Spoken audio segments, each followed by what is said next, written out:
I'm going to put you in a little situation, and this is going to be tricky for you because you're not going to have much context.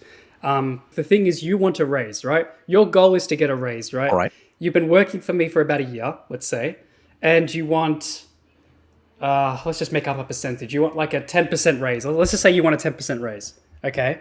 You like Okay. I like as the boss, I'm not going to know that, but that's what you want, okay? So let's Okay. just pretend that I am the boss and you are the employee and you want that raise. So, like, hey Patrick, how you going? What's up? I'm good, man. How are you? Yeah, I'm doing great. Fantastic. Do you have 10 minutes today or tomorrow for just like a one-on-one? Sure, I'm available right now. Let's talk now. Excellent. Can we go into this office right here or into this Zoom and have a little chat? Let's do that. Sounds good. All right, let's go. All right. Thank you for taking the time out of your schedule to sit with me and have this talk. This is nothing too serious. You know, I'm not threatening to walk or putting in my letter of resignation or anything like that. However, after this last project that I did, that whatever it was, it turned out great. We hit all the buttons. You know, we hit all the dates. It was fantastic. I feel like I've been doing this repeatedly for the last however many months I've been here. I know this is off schedule. We usually do these things once a year, but I feel at this point I've performed at a level that is higher than what I'm being compensated, and I would like a 10% raise. Very good. Like I liked exactly what you did there. When you casualized it and then you talked about success. That was really smart, and you didn't make it feel awkward at all. You know, and you didn't say it too fast too, which I think helps. But all right, okay. What do you? But let's add some spice. So what if I say the budget doesn't really allow that? Like we don't have much here. Could we have this talk in 6 to 9 months' time?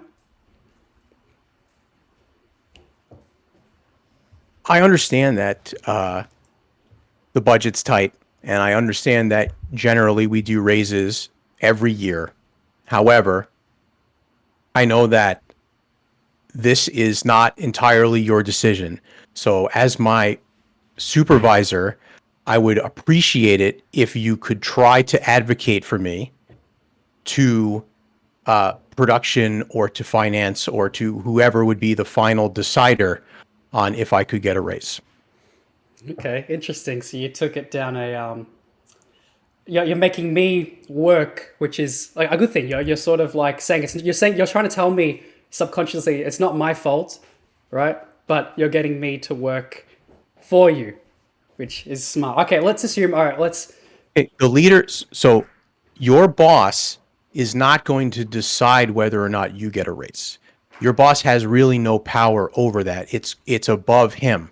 However, your boss's job is to represent you. Your lead or your director should be advocating for you. They should be helping you move up in the studio. They should be invested in your career growth and the trajectory you would like to go. If your boss shows no interest, friction, hesitation, pushback, any kind of issues when you talk to them about upward movement, promotions, raises, responsibilities, et cetera, you're dealing with a boss who's not on your team. You know, either they, for whatever reason, don't think that you're at that level, or they have a problem with you, or they lack the skills or understanding that that's a part of their job. Like we were saying earlier, now, you know, it's hard to find good leads. It's hard to find good leadership. It's very challenging. And I think that's why a lot of people have a hard time moving up or advocating for themselves, just because they're as a mid-level senior, whatever, there's like a chain there's a chain of command no matter where you're at. Like there's always a structure and there's always a hierarchy, and things have to go up. So if I tell my boss that I want to raise, his or her job is to then go to their boss and advocate for you. And if your boss does not do that or gives you some kind of pushback, me personally, I would go over them and I would go to their boss and I would ask their boss for a raise. So say my lead was giving me some kind of bullshit about it, or was not taking me seriously or not willing to advocate for me, I would go to the art director. And if the art director was giving me some kind of problem, I go to the executive producer. Yeah, good point. Good point. What would you do in that situation though if there isn't that structure? Like pretend like as if I'm the only, like I'm the boss directly, and I'm like it's my own indie company, and you're just my employee. How would you approach it then if there's no structure to go to? Well, if if I spoke the same way to you as you're the top guy, if you were the decider and you were giving me some kind of, you didn't want to work with me, you didn't want to, negotiate or try to help me or try to find some money, then the only option I have now is to find another job. And you can do, or it just accept that this studio can't pay me more, and I have to decide whether or not, like, I'm okay with that, keep working here, even though I feel as though I deserve more money. If I really need that raise or really want that raise, I'm going to have to find a job offer from another company and present it to you and say, hey, I got an offer from other studio down the street. They're offering me X, and it's even better if it's more than the 10% rate. Like say it's even more than the 10% that I asked for initially from you. That's even Yeah, better, that's really, good. because then I say, I asked you for 10%. They're increasing my salary by 25%. I'm giving you the opportunity to match this before I take it. Be out of respect for the company. I love working here. I like working with you. All these things are great. I really don't want to leave, but I got this great offer. I'm giving you the opportunity to match this before I take it. And then that's on you now to decide whether or not you value me enough as an employee to now match the even higher number, or I'll take it and leave. And you have to be willing to do it. Like, you have to be willing to walk. You can't bluff. You cannot bluff, because they will call it, and then you're going to look like a dummy, and then you're going to know that they could take advantage of you. So you have to be righteous when you do these things. Like, you have to be okay with yourself. Be like, okay, I've made the decision. I'm going to interview here, get this job before I accept it. I'm going to offer it. I'm going to present it to you, my boss, my superior, whatever. And I have to be okay with the fact that you may not be able to match it. In fact, you may fire me for doing it. But this is the game. This is the only way. You have to be willing to put up or shut up, put your money where your mouth is, walk the walk, like all of those phrases. This is it. This is brass tacks. Like, this is reality, real life. There's an opportunity that this could blow up, and you could just fire me, but you do have an offer. So say you get real pissed off, you get into a big shouting match with me, I just say, whatever. Okay, cool. Well, then you can consider this conversation my letter of resignation. And if you would like it in writing, I will send you an email. And then you sign the papers and you call up the HR department and you say, hey, I just signed the papers. I can start in 2 weeks, and then you just deal with it. It's business. It's business. This is you can't be emotional about it. You can't have your feelings in it. It's cut and dry, because you gave them the opportunity. Like, I gave you, I worked really hard. I feel like I deserve it. I asked you for a reasonable raise. You would not work with me. You were not even going to negotiate with me. You wanted to put it off for X amount of months, X amount of whatever. Another company saw more value in me, And I respected you enough to come and bring you this offer and give you the opportunity to keep me before I took it. You see what I'm saying? Yeah, yeah, yeah, yeah. I mean, I'm feeling like I've actually done it. You know, like, There you go. yeah. No, I 100% see what you're saying. Like, you know how many people would fall for that and be like, oh, okay. You know, like that they would just take it on the chin. You know, Yeah. as soon as I said the whole, Mm-hmm. let's revisit this in a few months or whatever I said, how many months, they'll just take it on the chin and accept it. One thing I personally like to do is, you know how I told you you're going for a 10% raise. I like to factor in inflation in that. So I always like to bring up the point that let's say for instance I want a 10% raise too. And if they're showing signs of, you know, not accepting, like they're not liking it, I can be like, well, inflation was 4% last year.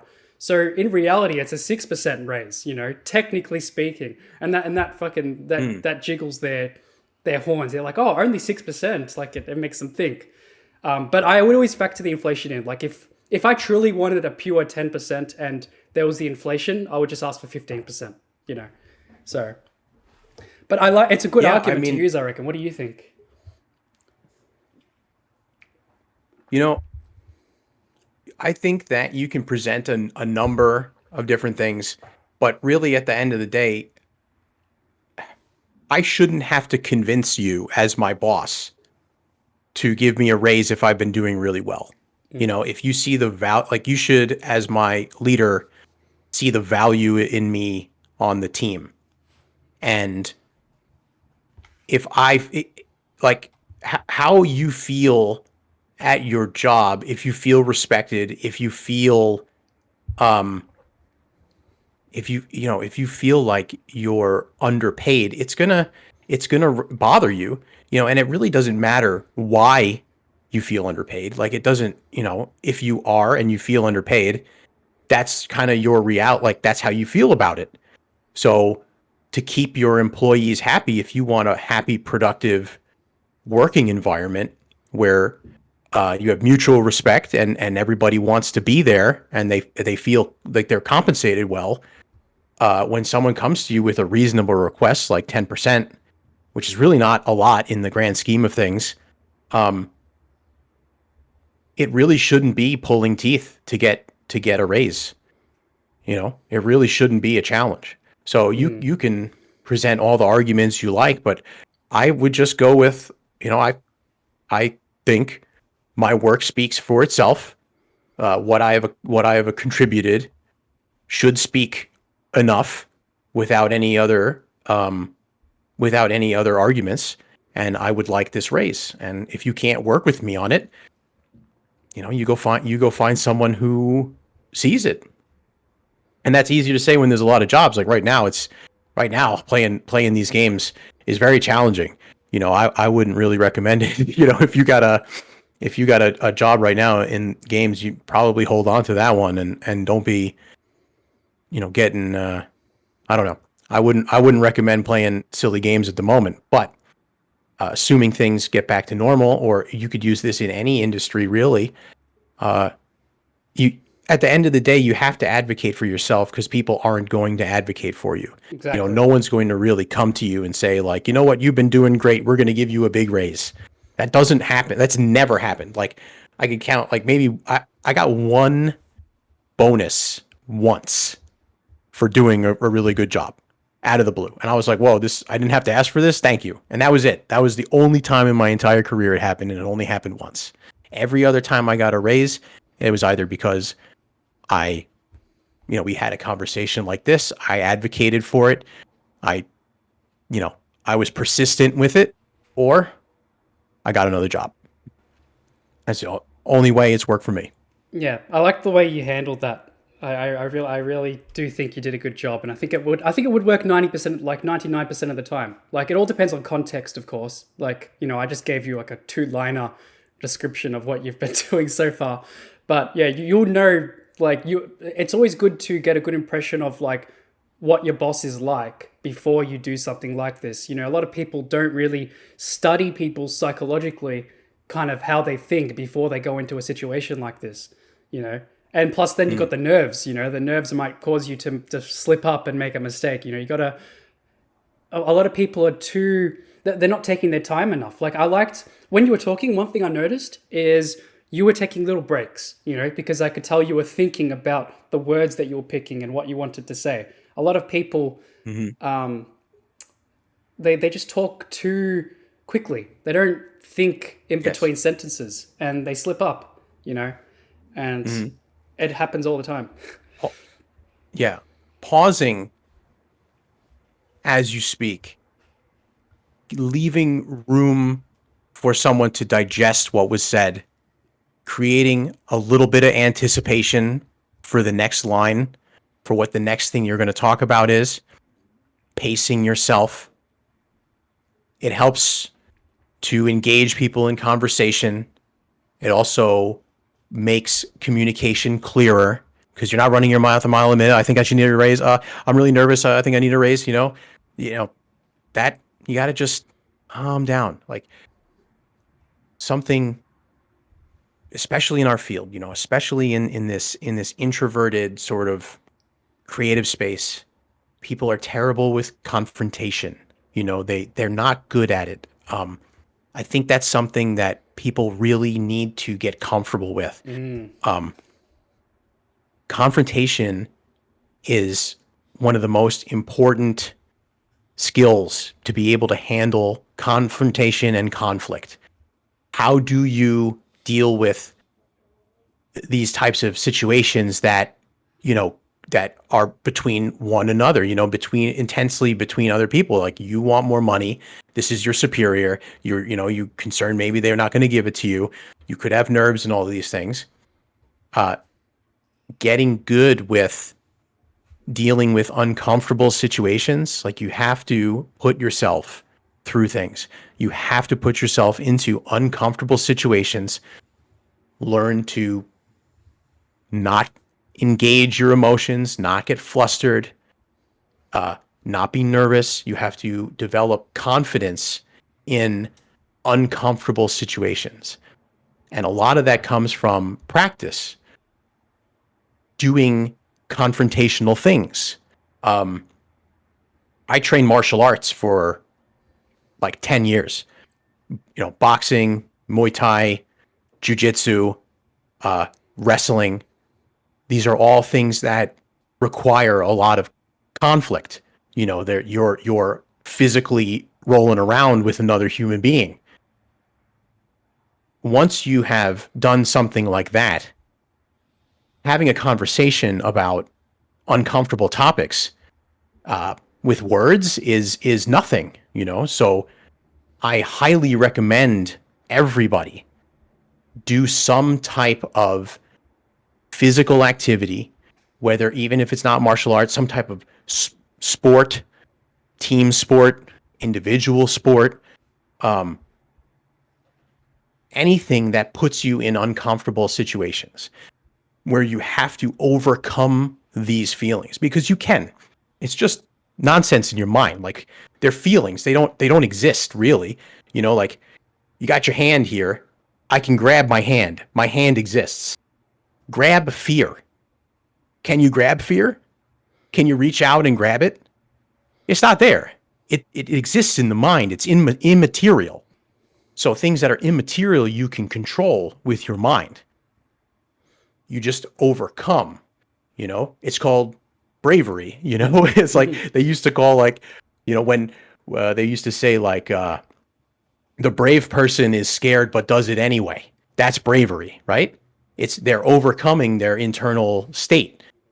And the more you do that, it's like a muscle. It's like anything else. You overcome these things and they stop becoming an issue. And then you gain confidence through competence over time. You do it enough and it becomes like riding a bike.